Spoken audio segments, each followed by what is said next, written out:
अरे अपन राखेला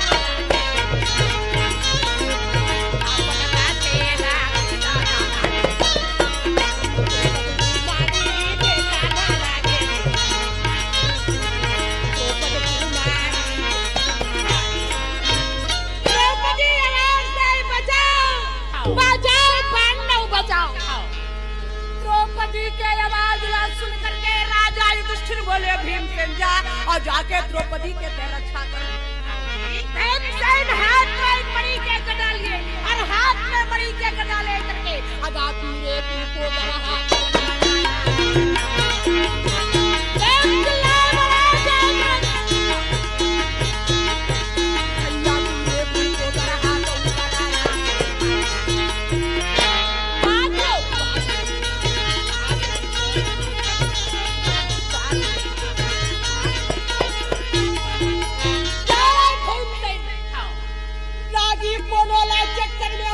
कोनोला मुक्का में मारे रथला उठाए और रथ के ऊपर में पटक द्रौपदी कुमारी द्रौपदी और द्रौपदी कुमारी द्रौपदी लालान के राजा युधिष्ठिर के आगे देखना।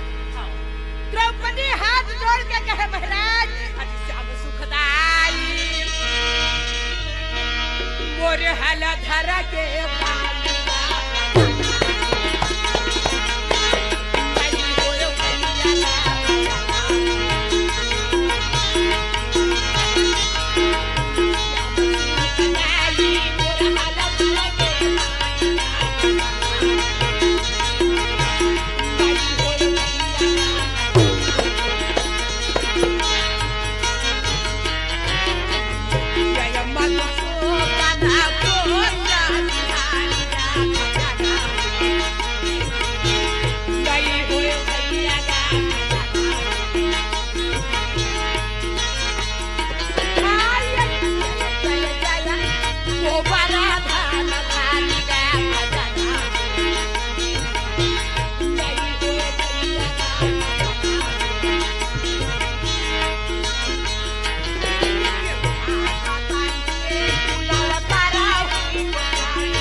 लेकिन द्रौपदी बोले ना मैं जान गया कि तुम्हारे भुजा में पटक का चिल्ला करके बोले पांचाली बोले का बात के कमी है बताए अगर वो काम मैं पूरा नहीं कर दो तो फिर कहना छोड़। द्रौपदी बोले नाथ जाओ अब जा करके जयद्रथ के दोनों नेत्र निकाल के ले तो राजा धर्मराज बोले भीमसेन की साला बोले बोले भीम कहे जयद्रथ ला मारवे पिन में झन भैया औला जिया धर के ले आवेगा। भीमसेन हाथ में मणि के गदा लिया, संग में अर्जुन ला ले साउ पवन नंदन। अरे भाई पवन नंदन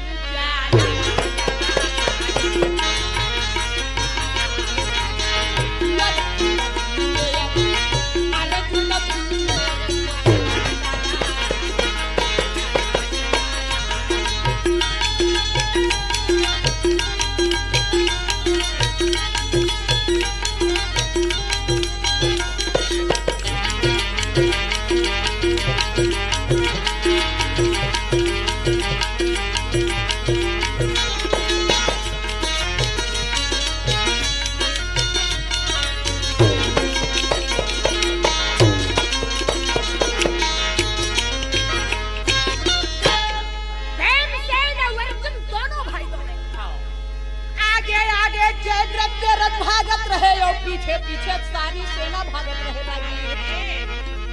भीमसेन गर्दना के जंगल में भीमसेन के गर्दना की आवाज है, जयद्रथ के काने में पारा ना लागे।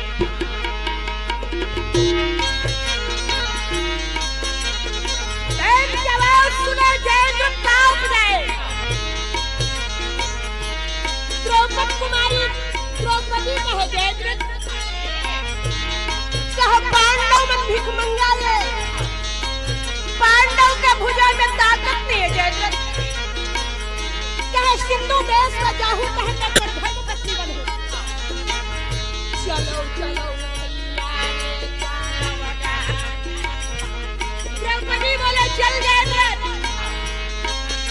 जयद्रथ नहीं माने, सुरक्षा खड़ा करते सो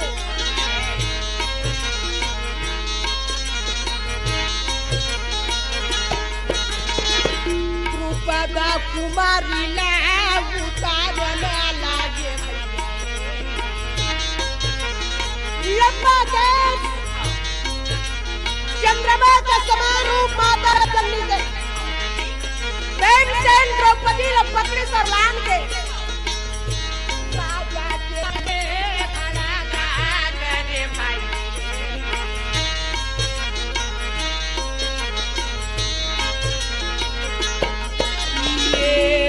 जगत माता का कहाना लागे। हाँ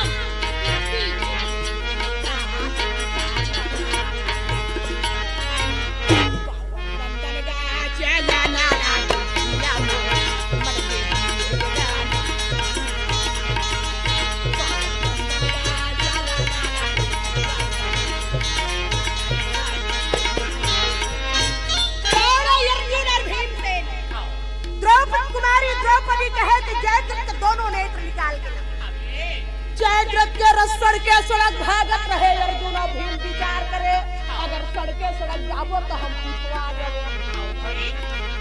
तावर के रथ में कौन सा भी ज्यादा तेज चलैया घोड़ा फलाए। राजी के अर्जुन और भीम से फिर करता दो और एक ठन गाड़ी रावण में जाके अर्जुन खड़ा हो गया और एक ठन गाड़ी रावण में हाथ में लगा लेके अगर खड़े खड़े पीछे हाथ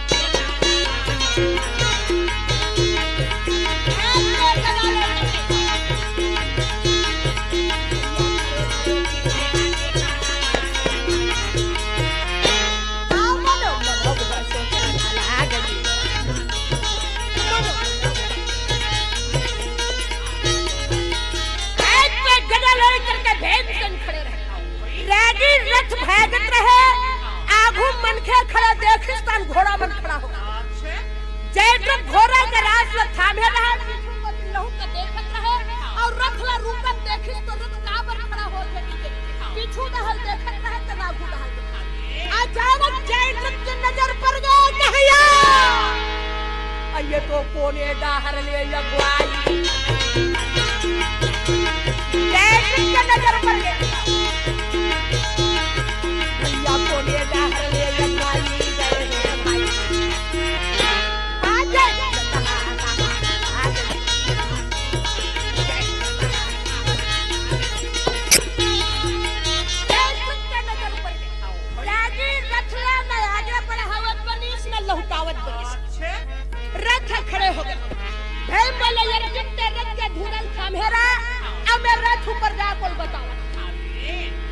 पवन नंदन भीमसेन रथ के ऊपर में जाए और जाके जयद्रथ लोग पूछे, अरे जयद्रथ पूछे कसरा जयद्रथ के हमन भीख मंगा रहे के हमर भुजंग ताकत नहीं के द्रौपदी लेके सिंधु देश के रानी बनाना चाहत रहे और तब पूछे भीम उठा के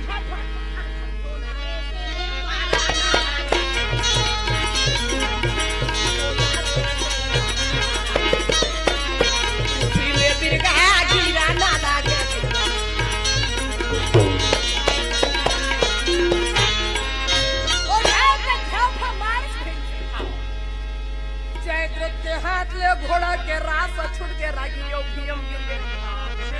अब भैया में गिरस्ता ने भीम रथ ले उतर गए। अब मन में विचार करे भैया कहे है ओले कोई चक्कन झन मारू की रागी ओत का दुरिहल दौड़ाता है हम और बनी नहीं परते। अरे ये चक्कन में नहीं मारू झन मारू कहे ले बने मस्त भीमसेन जयद्रथ के छाती में बैठ गए और जयद्रथ के छाती में बैठ के अगर घरी घरी चले चाका वाला वो हाथ घरी घरी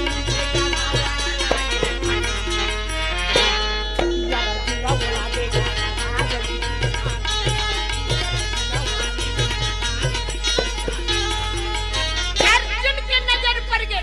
अब जयद्रथ के जीव है छोड़ देती और अर्जुन का है भैया का कर बेरे कंसा जीव है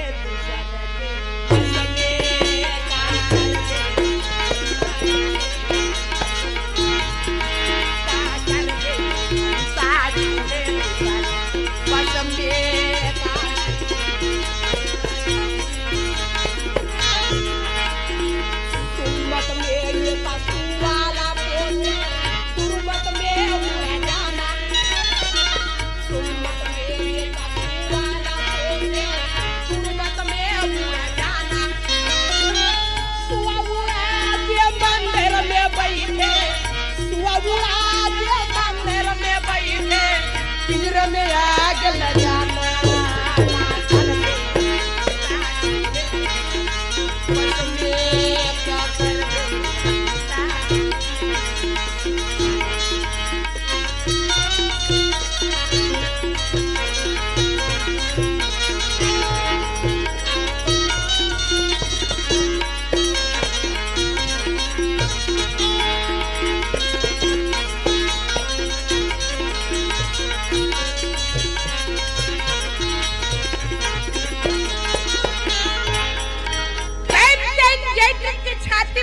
रह जागी।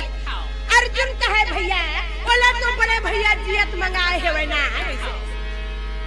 भीमसेन जट छाती ले उतर गए या उतर के कहे देखौका सुरता करे अर्जुन कहे लागी नितया गवाही देवरनी बात रीति जयद्रथ ले उठाई अर्जुन और भीमसेन राजा के आगे लाई जैसन बनी तैसन राजा धर्मराज समझाई और समझा के पंचारो जन भाई मल कहे भैया ये अपन गांव जाए के रास्ता भुला देगा कहे एक जन जाओ जाके कर गांव जाए के रास्ता दिखा दे तीन जन आज चिपट नहीं करे और भीमसेन बोले हां भैया कहे मैं जाता हूं अब भीम के बात न सुन के जयद्रथ कहे हे भगवान मैं हां नहीं बाचू तैसे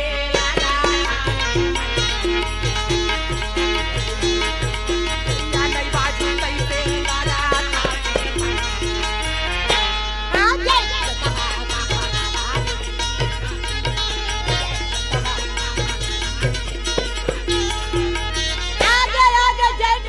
पीछे पीछे भयानक जंगल और जंगल में से बड़े जान चौक वो चौक में तीन रास्ता बने रहे एक खन सीधा कैलाश के रहे एक खन हस्तिना देश के रहे और एक खन जयद्रथ के राज्य भीमसेन तीनों रास्ता के बीच में जयद्रथ ने बैठारी चिरागी और खिंचस कमर से तलवार और हाथ में तलवार लेकर जयद्रथ ने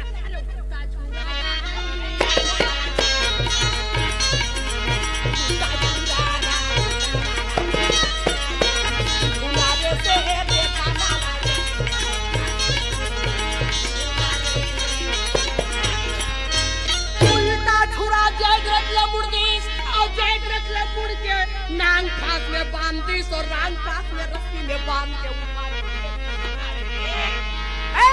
के जयद्रथ को फेंके तो जयद्रथ हजार का सीधा कैलाश। देवादिदेव भगवान महादेव जान विश्रागी जान के उठ के जाके शंकर के परम भक्त ये जयद्रथ है पुनः महादेव जयद्रथ के शरीर में। अब भगवान है जयद्रथ ने पूछे कब भैया तोरे हालत कौन करी से गए राजी जयद्रथ का लाज के मारे नहीं बताइए। आप विचार करो यही रूप लेके मैं हस्तिना जाऊं दुर्योधन कहीं तर महतारी बाप मर गए जयद्रथ हमला न्योता तक नहीं दे भैया। यही रूप लेके हस्तिना जाऊं तो दुर्योधन कहीं और यही रूप लेके घर जाऊं तो मोर बाप कहीं तोला तो कांटो तो राजी ना मैं हस्तिना जाऊं ना मैं सिंध हो जाऊं मैं देवादिदेव भगवान महादेव के तपस्या करूं। सिंधु नरेश जयद्रथ भगवान का तपस्या करे बर बैठ गए सिया राम में भजन करे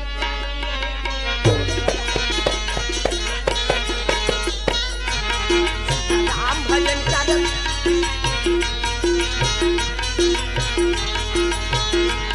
सिया राम भजन करो प्राणी तोर को दिन के दिन गानी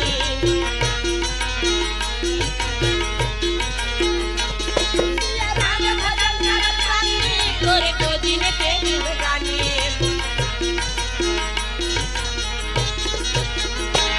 सिया राम भजन करो भैया रे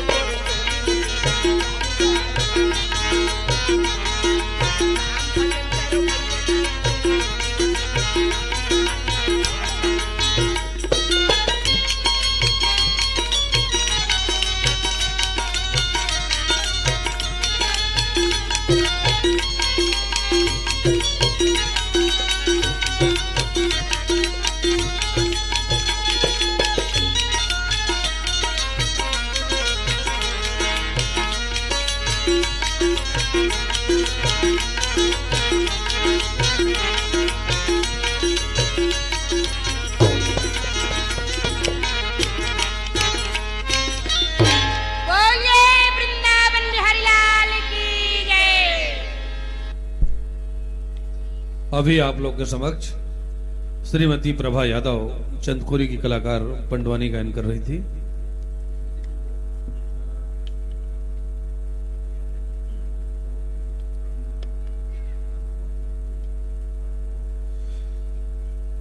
स्मृति चिन्ह एवं प्रशस्ति पत्र प्रदान करने के लिए इन कलाकारों को सभापति नंद कुमार शर्मा जी को मैं मंच पर सम्मान आमंत्रित करता हूं। श्री नंद कुमार शर्मा जी सभापति।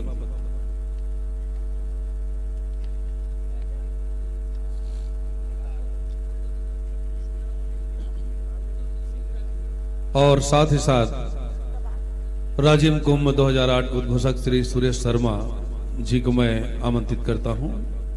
हमारे आज के इस पंडवानी गायन के कलाकार श्रीमती प्रभा यादव चंदखोरी को स्मृति चिन्ह एवं प्रशस्ति पत्र देकर सम्मानित करें। और मैं बहुत सम्मान के साथ मंच पर आमंत्रित करता हूं श्री प्रभंजय चतुर्वेदी भिलाई के भजन गायक